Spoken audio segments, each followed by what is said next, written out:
Raccoon City's fallen on its arse due to the T-virus, everybody's lost their marbles, and there's a whole bunch of messed up freaks on the loose. So things couldn't get any worse for poor old Jill Valentine, who just so happens to be slap bang in the heart of the city centre.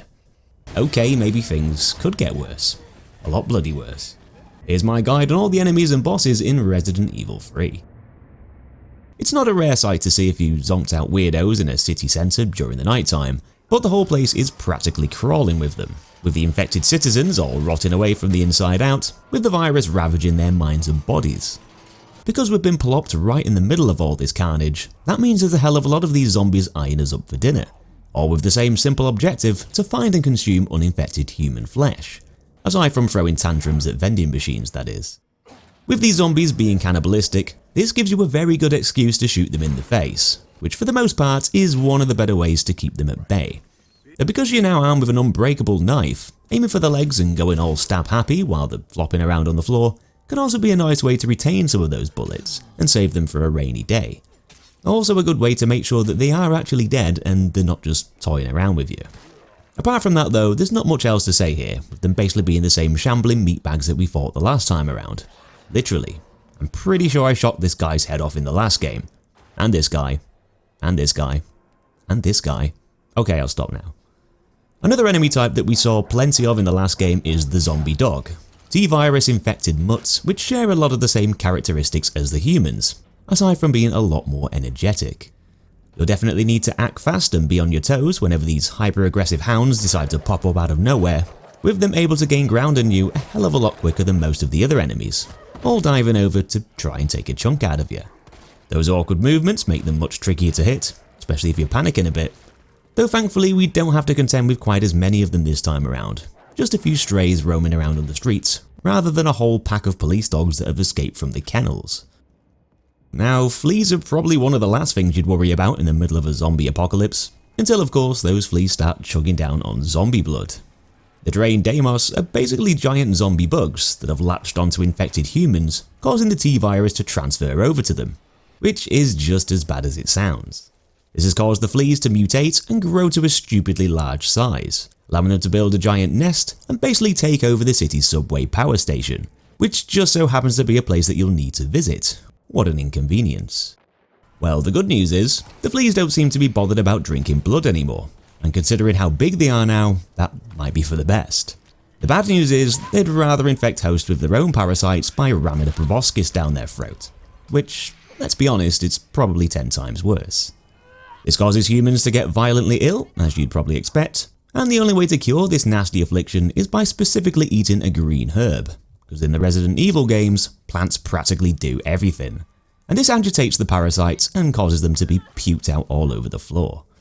Thankfully, it doesn't take too much firepower to turn these giant fleas into puffs of dust, though there is a hell of a lot of them flittering around in that nest, and every last one of them is a sneaky bugger, having the tendency to creep up on players as they rapidly scurry around on the walls and ceilings, being partially camouflaged with their grubby surroundings. So quite a lot of the game is spent running away from a big stompy tyrant called Nemesis, who we'll talk much more about in just a bit. This guy can actually implant zombies with his own parasites, which hijack their bodies and turn them into a totally different kind of monster. The Nemesis alpha parasite zombies are very easy to distinguish between the normal ones, as they've got nasty meat spiders wrapped around their heads, sort of looking like confused facehuggers that are going through a bit of an identity crisis.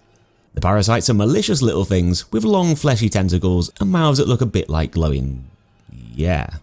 These interesting characteristics not only helps to make the zombies deadlier over range, now having something to whip you with as they shamble over, but they've also got something new to bite you with as well, causing even more damage than normal, even having the ability to engulf your own friggin' head.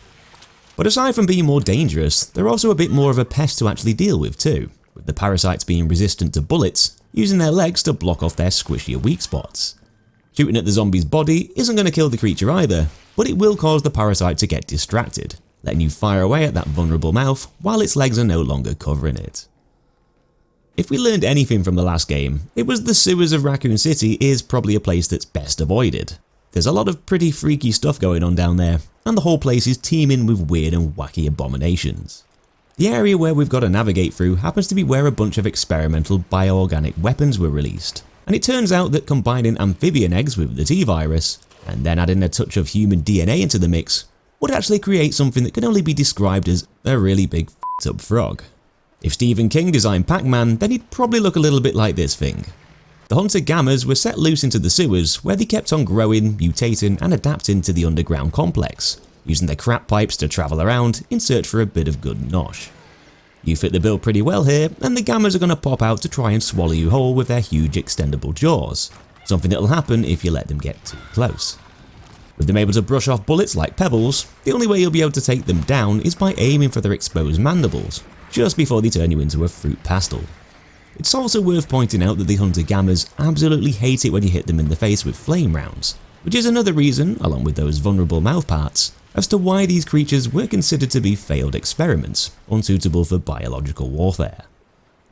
Everyone who's played Resi 2 knows exactly what a licker is, and if you don't know what a licker is, then you've obviously not seen my last guide. Probably should have watched that one first. I'm just going to skim over these guys pretty quick, because they're literally the same tongue-slinging brain frogs that we took on the last time around, and they even pop up in a lot of the same bloody places too.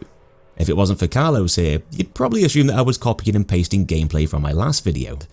The lickers are basically what happens when the T-virus decides to go a step further in the zombification process, with a rare mutation turning them into blind monsters with whip-like barbed tongues that can crawl around on the walls and ceilings. They're very dangerous, and they take quite a lot of bullets to actually bring down, hence why it's often best to just sneak around them.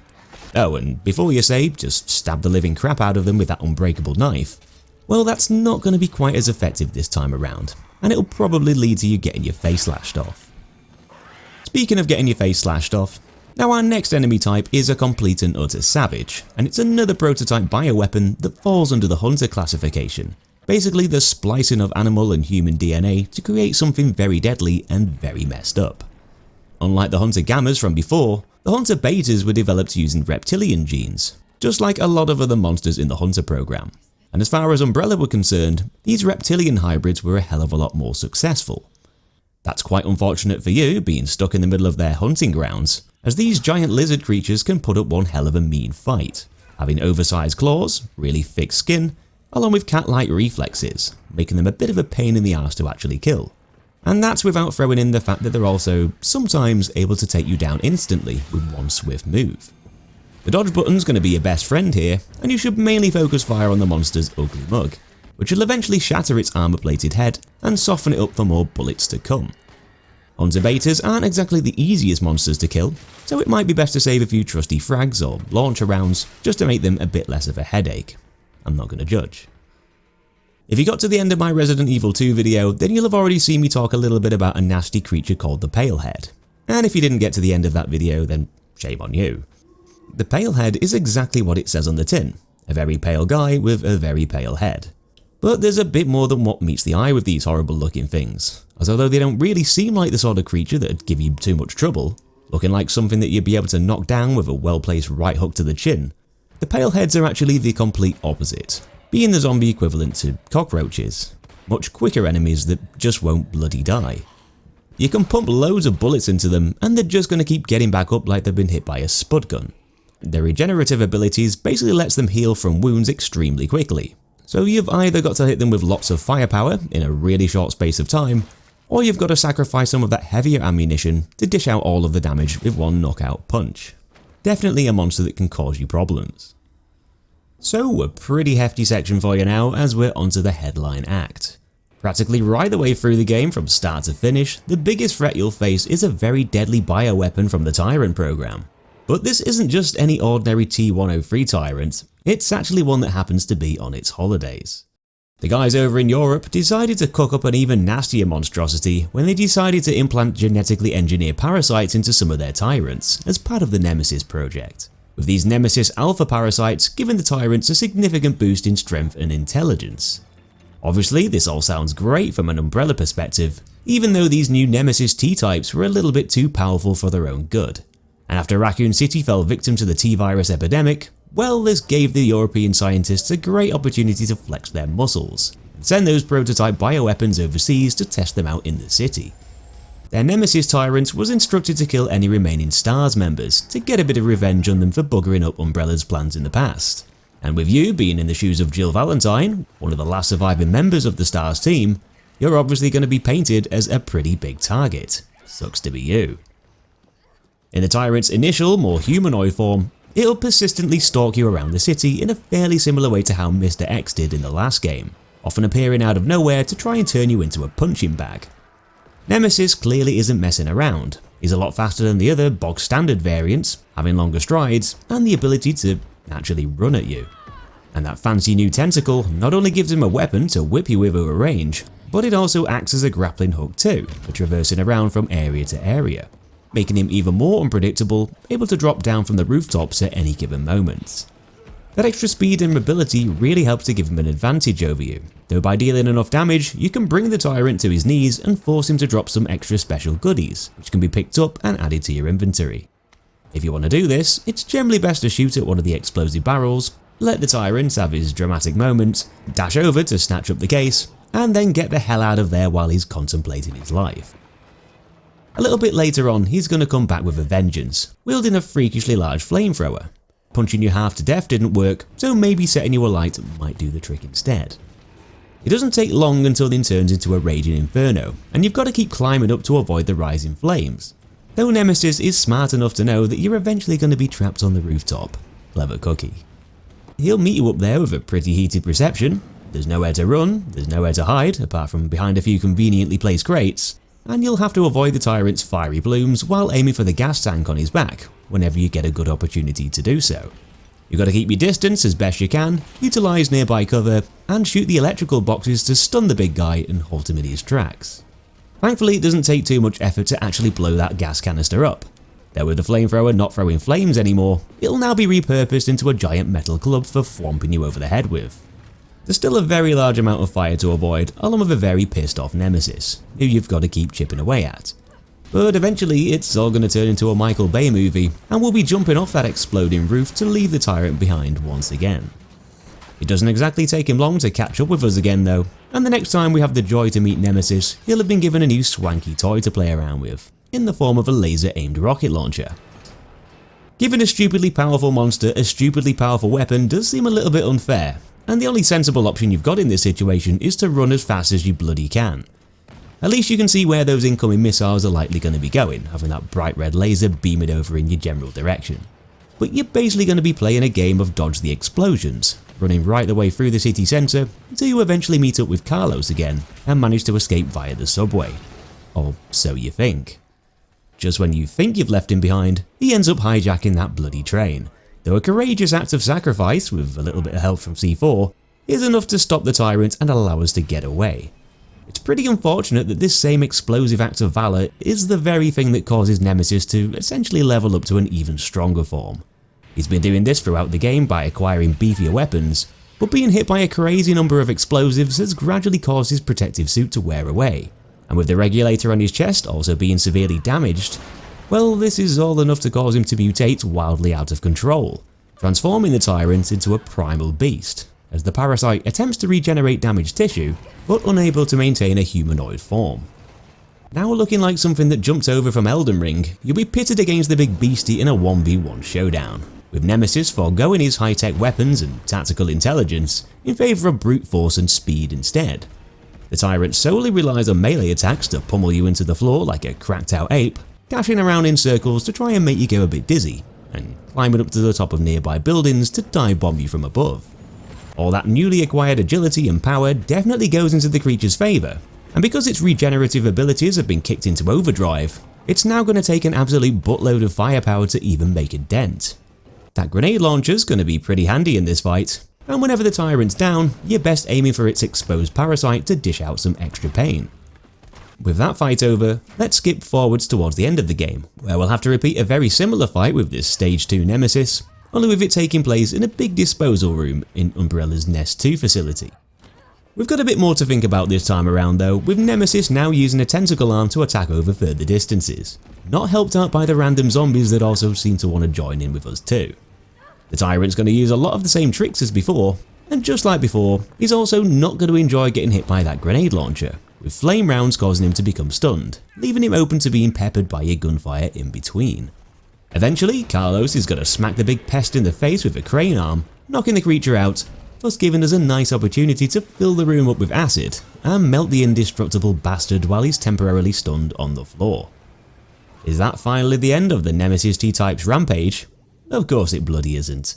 Being blown up, shot at, crushed and bathed in super corrosive chemicals still wasn't enough to kill this guy, and it's only gone and caused him to mutate yet again, growing his own biomass to a much larger size, but also allowing him to consume all the extra biomass scattered around the disposal room too, sort of like a greedy necromorph. He'll just casually slink into the room, emerge from a ginormous flesh burrito, and pretty much take over the entire end of the testing range, with that infection-like biomatter spreading out all over the walls and floor. It's here where we'll be met by our final test against Nemesis, as he continuously slams the floor with a pair of oversized limbs. Thankfully, somebody just happened to leave an overpowered railgun lying around known as the Finger. You know, the very thing that was actually designed to kill out-of-control bioweapons. And so it makes pretty good sense to give the creature its just desserts by giving it a good finger blasting. But that'd be far too easy, wouldn't it? It's going to take even more firepower to destroy this thing once and for all, and so you're going to have to put the gun back on charge to ready it up for another high-powered shot. Nemesis isn't very happy about getting slapped in the face by a concentrated death beam, and so he's going to keep pounding the ground and spitting out toxic streams to try and get a bit of revenge. The main goal here is to fire away at the big pink blobs that have popped up all over his body, causing him to have a bit of a lie down, thus giving you a brief window to reinsert the giant batteries dotted around the room, powering up the railgun to be used once again. After all 3 batteries have been plopped into their holders, get over to that Finger, point the Finger back at the creature, and go on to dish out another deadly strike, with this one putting him out for the count. With Nemesis being a bit of a power-hungry tyrant, why not feed him another tasty railgun blast to fill that stomach up with supercharged energy, tearing the big monster in half and tearing a big hole in the complex at the same time too. Try and get back up from that one. So if you enjoyed this video, then you might want to check out my guide on all the enemies and bosses from Resident Evil 4. And if you're a channel member, then feel free to check out a bonus showcase with extra close-ups of the monsters in this video.